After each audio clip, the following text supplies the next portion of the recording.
New Zealand's known for its dairy and grass-fed meat, the backbone to its economy.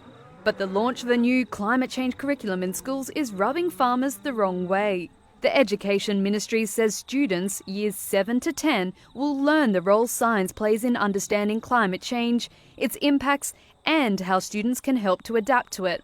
The lessons also tackle climate change scepticism. Dairy farmer Malcolm Lumsden disagrees with the curriculum. Climate change should be based on science, and it's very convenient to take figures from a certain date to put your case to say that the climate is changing, etc., etc.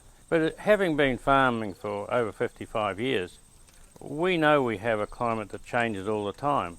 Lumsden worries that a new generation could bite the hand that feeds them and unfairly target farmers with tighter regulations and rules as farmers face the dilemma of feeding a growing population yet struggling to trim methane emissions.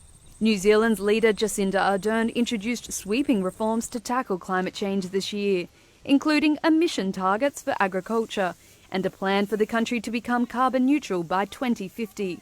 Local parliamentarian in the same region as Lumsden, Tim van der Molen, sees no problem with the new modules as long as they cover a broad perspective and show the impacts on all individuals in society. If we're teaching that climate change is an issue, we need to be looking at the whole argument. We need to be clearly outlining the different perspectives so that the children can make as informed a decision as possible for themselves.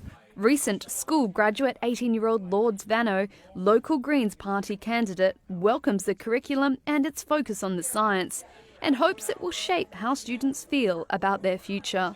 I think it would be massively helpful for it to be taught in schools because pretty much everything that I know now and a lot of the School Strike for Climate team knows now is what we taught ourselves. Like none of it came out of our high school education, and I think that's a really massive gap, and introducing that in a safe way would be really important and in a way where it doesn't scare a lot of our kids.